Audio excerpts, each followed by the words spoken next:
తెలుగు జాతి జాతీయ పండుగ అయిన మహానాడు 2026ను దేశ పరిస్థితులను అర్థం చేసుకొని ఆన్లైన్లో జరుపుకోవడం, చాలా లక్షల సంఖ్యలో ఈ ఆన్లైన్లో మహానాడులో భాగస్వాములు కావడం అనేది ఈనాడు ప్రతి తెలుగుదేశం కార్యకర్త గర్వించదగ్గ విషయం. ఇది ప్రపంచ స్థాయిలో ఒక రికార్డుగా నిలబడబోతున్నది అని చెప్పుకోవడానికి ఒక తెలుగుదేశం కార్యకర్తగా, తెలుగుదేశం కుటుంబ సభ్యులుగా మేమందరం గర్వపడుతున్నాం. ముందుగా 103వ ఎన్టీఆర్ జయంతి సందర్భంగా ఆ గొప్ప నాయకునికి, ఆ మహనీయునికి, ఆ స్మృతికి నివాళులు అర్పిస్తున్నాం. అంతేకాకుండా ఈనాడు తెలుగుదేశం పార్టీ తెలంగాణకు స్వతంత్రాన్ని, సామాజికంగా అభివృద్ధిని, పేదోనింటికి అధికారాన్ని తీసుకురావడానికి కృషి చేసిన నిలబడ్డ మహానాయకుడు నందమూరి తారక రామారావు. ఒకప్పుడు దొరల గడిలలో మగ్గిపోతున్న అణగారిన వర్గాల యొక్క అభ్యున్నతి కోసం పేదోడింటికే అధికారాన్ని తీసుకొచ్చిన మహనీయుడు ఎన్టీఆర్.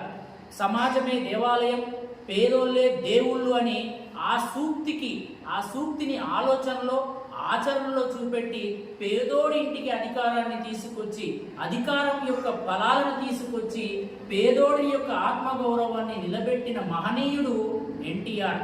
తెలుగుదేశం పార్టీని నాటడం ద్వారా, తెలుగుదేశం పార్టీని తెలంగాణలో ఏర్పాటు చేసి తెలంగాణ పేదోడికి, తెలంగాణ బలహీన వర్గాలకు, తెలంగాణ వెనుకబడిన వర్గాల వారికి వారి ఆత్మగౌరవానికి, వాళ్ళ రాజకీయ అవకాశాల కోసం, వాళ్ళ రాజకీయ అభివృద్ధి కోసం, అధికారంలో భాగస్వాములు కావడం కోసం ఈ తెలుగుదేశాన్ని అంకితం చేసిన మహనీయుడు నందమూరి తారక రామారావు.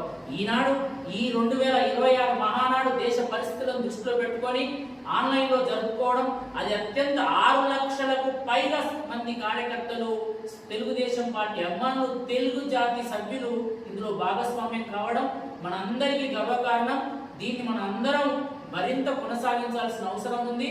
అన్నమాట ప్రకారం మరి తెలంగాణలో కూడా భవిష్యత్తులో తెలుగుదేశం పార్టీ జెండా ఎగిరేయడానికి ప్రతి ఒక్క తెలంగాణలోని ప్రతి ఒక్క అభివృద్ధి, ఆత్మగౌరవం కోసం తప్పిస్తున్న ప్రతి ఒక్క తెలంగాణ పౌరుడు ముందుకు రావాల్సిన, తెలంగాణ జెండాను మోయాల్సిన, సమాజమే దేవాలయం, పేదోళ్ళ దేవుళ్ళన్న ఎన్టీఆర్ సూక్తిని ఆదర్శంగా తీసుకొని రాజకీయంగా ఒక మంచి విలువైన ప్రజాస్వామ్యయుత తెలంగాణను నిర్మించుకోవడానికి కదిలి రావాలి. తెలుగుదేశం జెండాను చేతబూని తెలుగుదేశం జెండాను మరి తెలంగాణ గడ్డ మీద ఎగిరేయాల్సిన అవసరం అందరికీ ఉంది.